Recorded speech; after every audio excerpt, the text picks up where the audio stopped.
Kung sa tunga sang kadulom, may kasanag nga magtuhaw agon mangin gabay sang imo pagpanglakaton. Ini bala pagbuot sang kahitaasan, ukon natabuan lang. May maligno gidayhan? Kung ang isa kapatay hinali nga mabuhi, makasiling ka pala nga ini isa ka milagro o kung kahimuan sang siyensya. May impyerno gidayhan? Ini nga pala mangkutanon, pagasabton sa sili nga palatuntunan. Mga misteryo, sang kabuhi. Mga misteryo, sang kabuhi. Kasaysayan nga hindi mapatiyan. Apang nagakatabo, kung kamo may kasaysayan nga daw hindi ginaandan, ipadala lang diri sa atong palatuntunan. Mga misteryo, sang kabuhi. DYWB Bombo Radio, Mandalagan, Siyudad San Bacolod. Kag inaamon pagatagan sang kabuhi diri sa Mga Misteryo, sang kabuhi.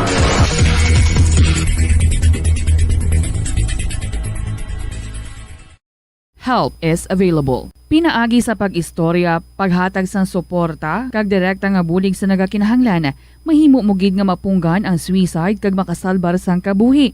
Pila ka mga warning signs ang makabulig sa imo agud matetermina kung ang imo nga kilala. Himata mo man o kung abyan ang mayara sang ginatuyo nga pag-utas ang iyang kabuhi, ilabi na kung ang pangginawi sini ang hindi kinaandan.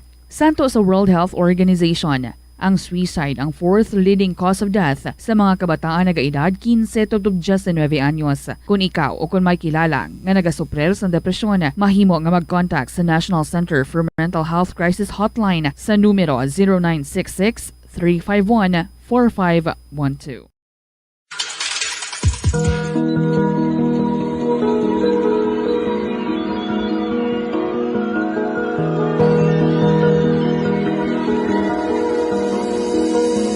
Kagkaroon sa katapusan niya bahin sa katong sugilanon sa ton palatuntunan.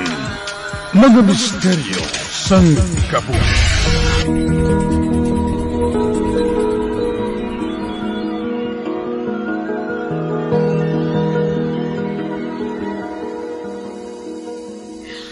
Oh, Diyos ko! Tay, kinahanglan ko ang bulig mo. Ano ang mabuhulig ko? Ihambal lang. Kinahanglan ko nga makumbinsi sa Sandy. Nga kinahanglan, mahalin kami sa balay nga ini sa labing madali nga panahon. Magbalayo ka na sa akon, Layla. Akig ang tao nga kahambal ni Sanli sa akon. Beya, tao ka ang sulugoon. Itulol niya ang akon wheelchair. Mabalik na ako sa kwarto ko.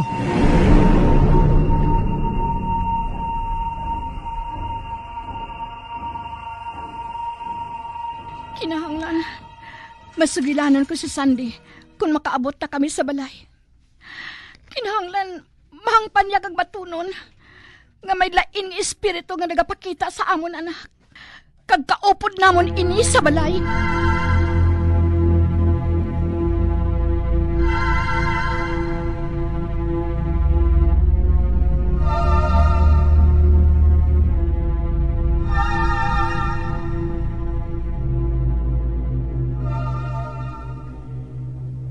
Malalisay naman bala kita, Layla? Masugod naman bala kita? Sandy, nagapakitluoy ako sa imo. Magpati ka sa ginahambal ko sa imo. Pamatii ako para na lang sa aton anak. Kung matuod nga para sa kaayuhan sang aton anak ang gusto mo, hindi mo pagipalayo sa balay nga ini si Sanli. Sandy? Nakita naton pareho nga nag-ayo ng panglawas sang aton anak. Sugod lang nga ari kita diri. Wala na ginaatake sang masakit niya si Sanli. Apang mas makapaayo kung maghalin kita diri. Hindi lang para ka Sanli, kundi para sa aton tanan. Hindi mo kunta ni pag-ibaliwala ang nakita ni tatay ka ina sa magduaw kita sa iya. Nakita niya ang tigulang nga nagasunod kay Sanli. Oh, Sandy palihog. Si tatay na mismo ang naghambal sila sa akon. Nakahibalo ka naman sa kahimtangan ni tatay. Tigulang na siya. Kag madamo na sang balatian. Basi kung nagsugod na siya sa pagkauli anon, gani kung ano-ano na lang nakita niya kag ginapanghambal. Pero, sige. Para sa kalinungan naton, batunon ko nga may nag-iistar nga espiritu diri sa balay nga ini. Apang hindi espiritu nga malain, kundi maayo. Tugod ginabuligan niya ang aton anak para mag-ayo sa kahimtangan sini. Sige. Kung amo ina ang rason mo, sige. Magpabilin ka sa balay nga ini. Kay mahalin kami diri ni Sanli. Buwas mismo. Mami! Daddy! Si Sanli? Sanli! Sanli! Diri ka nang. Kantuan ko siya.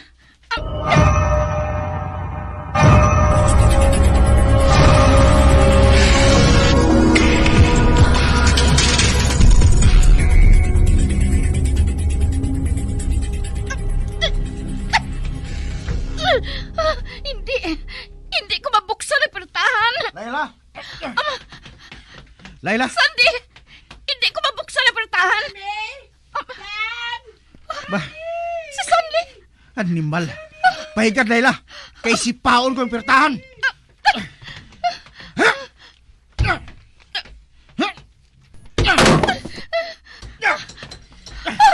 Sanli!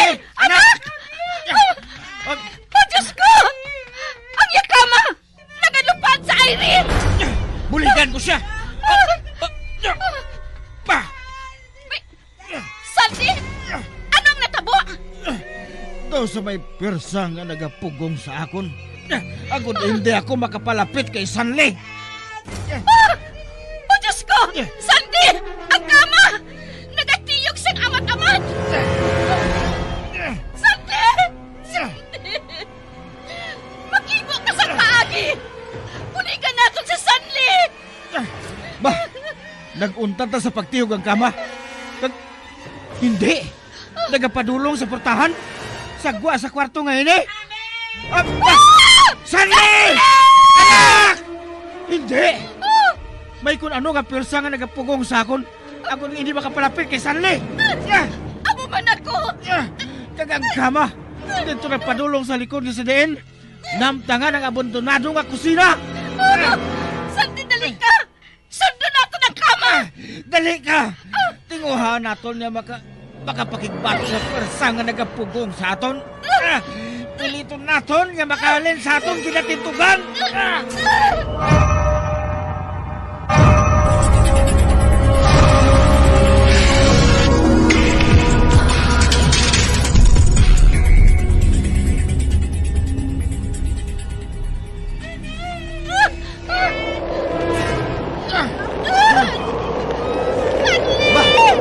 Nagbuyog ang mabaskog na hangin. Sanli! Ang tigulang nga lalaki! Nagatinag sa sunod! Pagkaginasuksok niya nga bayo! Tulog ka! Isiun! Ay, ang itsura. Daw ginasuksok sa mga hangaway sang timpok at sila. Hindi! Hindi pagtantugang akong anak! Hindi! Sanli! Si Sanli! Aman-aman ka nagdalsa pa ibabaw! Nagalupaw na lang siya sa aini! Ay, Diyos ko! Hindi! O Diyos ko! Wala na siya sa kamot sa tigulang! Sanli! Anak! O Diyos ko! Amat-amat ka nagkakadulang tigulang! Samtang ginakarga niya sa Sanli! O Diyos ko! Nagapangita kabalas ang tourist spot sa Iloilo City nga perfect para sa imo pamilya kagabihan nga mag-hangout. Ang Iloilo River Esplanade ang lugar nga para sa inyo. Ini ang favorite spot sang mga Ilonggos sa pag-ehersisyo kag paglantaw sang sunset. Madamo man sa mga local cafes kag restaurants nga malapit sa Iloilo River Esplanade nga makasatisfy gid sang imo nga kagutom. Ang Iloilo River Esplanade ang nakadaog na sa madamo nga mga awards lakip na diri ang 2017 Gantimpala Excellence Award. Nabaton man sini ang haligi ng Dangal Award para sa Landscape Architecture category sang 2018 National Commission for Culture and the Arts o kon NCCA haligi ng Dangal Awards.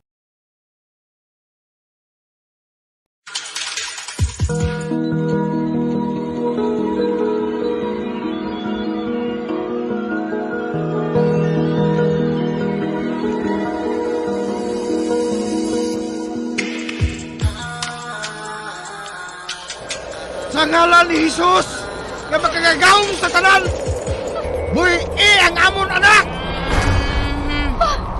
Diyos ko! Naglugang ang kapaskog sa hangin! Uyatan ko ang kamot ni Sanli. Agawon ko siya sa tigulang nga ila!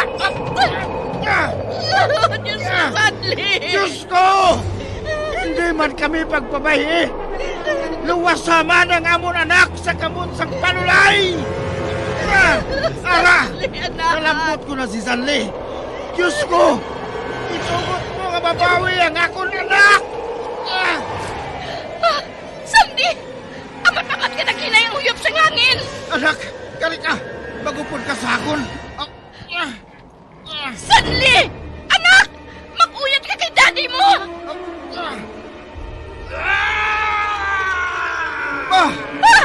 Hindi! Ang tigulang! Ginsuyop siya sa hangin palayo! Daddy? Sanli, anak! Ako ini! Sanli! Sanli, anak! Sanli! Anak! Hindi ka makahadlok! Ari kami ni daddy mo! Anak, wala na siya. Hindi ka na magkahadlok pa sa iya. Hindi ka na niya paghinabtan pa, anak. Hindi na. Layla, magsulod ka mo sa balay. Kag ipatawag ko si Indoy. Ipawasak ko ang kusina nga ini. Kinahanglan nga madula na ini. Sa sina, hindi na magbalik pa ang kalag sang tigulang nga ato.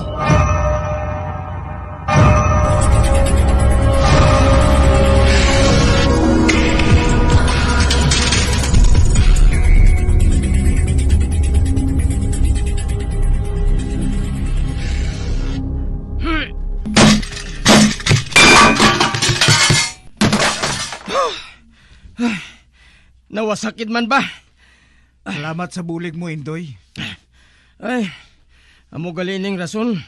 Kung nga naghalin sang nagligad ang nagbakal sang balay nga ini, kay may nagasamong gali sa ila. Oh, kagjutayan na lang mapahamak ang akong anak.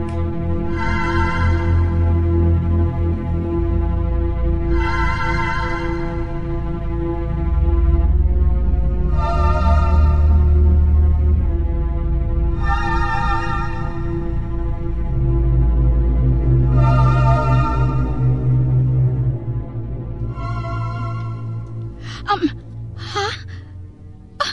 Sandy? Matuod ba lang nabatian ko? Oh, Layla.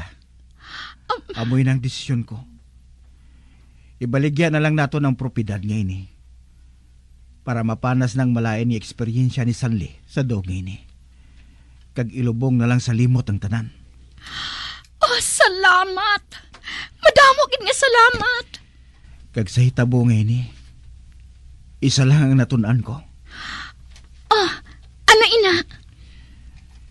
Hindi kita dapat magpabungol-bungol kag magpabulag-bulag sa ginapaathag kag suhestyon sang ato ni si katawo. Sandy? Ang komunikasyon amo ang importante para magbakod ang kangtanan sang mga tao. Labaw sa tanan, ang hugot nga pagpati sa gahom sang mahal nga Dios.